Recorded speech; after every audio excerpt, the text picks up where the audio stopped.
So yung Quran yan, hindi lang sa Muslim, ito lang sa lahat ng tao. Kaya, address ng Quran na sabi ni Allah sa, o mga tao. So nasabi ni Allah, ya yun nas, o mga tao. At sabi niya, likha ninyo lahat galing sa isang lalaki at isang babae. Sino yung isang lalaki? Si Adam.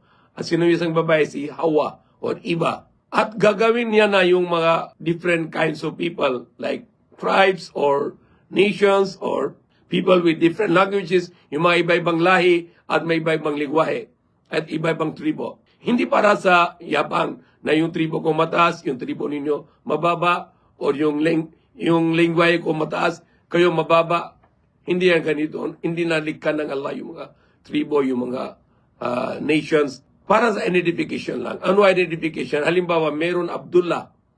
So, paano ma-identify na ano yung Abdullah? Abdullah Chinese, Abdullah Japanese, or Abdullah Indian, or Abdullah American, or Abdullah European, or Abdullah Marana, or Abdullah Tausug, or Abdullah Tagalog, Abdullah Bicolano. So, yung mga tribo, yung mga lahi, or yung mga lingwahe para sa identification. Hindi pwede sabihin na ang isang tribo, siya mas mataas sa isang tribo. Hindi pwede sabihin na isang nation mas mataas pa sa ibang nation. Hindi yan ganoon. Dahil sabi ng Allah, lahat kayo likha galing sa isang lalaki at galing sa isang babae. Ano ibig sabihin nito? Lahat ng tao, isang tatay, isang nanay. So ano yung relation ng tao na yun? Magkapatid. So lahat ng tao, magkapatid. Magkapatid sa humanity. Lahat ng tao lang, isang humanity. Like katulad si sabi ni Prophet Muhammad SAW, no white is superior to black, and no black is superior to white, no Arab is superior to non-Arab, and no non-Arab is superior to Arab. You're all equal. That's what the Prophet Muhammad SAW sinabi na noon sa Khutbatul Wida, na lahat ng tao pantay. Ano sabi niya? Ya ayyuhan nasu inna khalaqnakum min dhakarin wa untha wa ja'alnakum syu'uban wa qabaila lita'arifu inna akramakum indallahi atqakum. Surely, sino yung mas mataas sa harap na Allah? Yung sino yung mas takot sa Allah.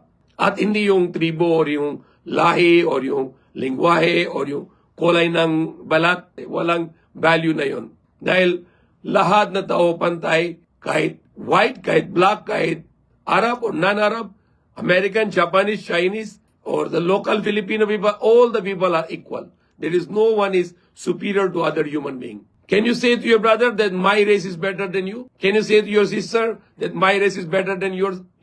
No, because it's your brother and that's your sister. You come from one mother and one father. So ganun din yung lahat ng tao sa mundo. Lahat ng tao, isang tatay, isang nanay. Sino yung tatay? Si Adam. Sino yung nanay? Si Eva. So that words can destroy the racism. No more racism. And now, yung sabi ng mga Amerika or yung sa Europe, sabi nila na natanggal nila yung racism na yun.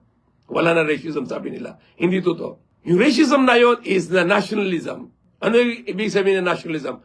The one nation is willing to kill another nation because of his nation. Like the America. May ano yung Constitution ng America?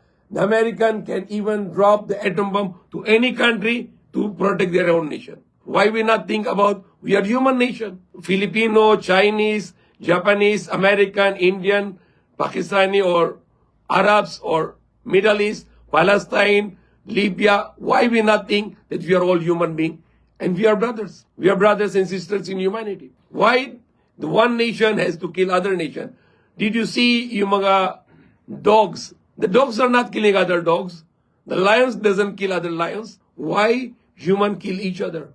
Why the human is killing each other in the name of modern tribalism, which is a naturalism. In the name of their nation, they are willing to kill other nations. Why not these 200 nations sit down together and to think and to believe that these 200 countries, 200 nations, we are brothers and sisters in humanities.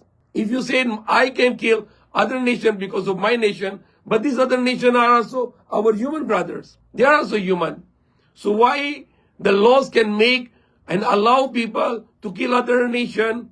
We are the human beings. Whoever you are, we are all human beings.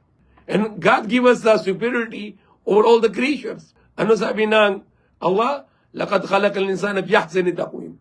Allah made us the best. Likha ng Allah lahat ng tao, lahat ng bagay. Pinakamataas ng likha ng Allah yung tao. Anong gagawin ng tao na yan? Na isang tao, papatayin na isang tao. So hindi yan tama. Dapat lahat ng tao na isipin, Hindi kailangan ng isang tao, papatay sa isang tao. And yan ang sabi ng modern tribalism. Racism or modern tribalism is a nationalism that one nation is willing to kill other nation. It's no way. Lahat tayo magtao. Lahat tayo magkapatid sa humanity.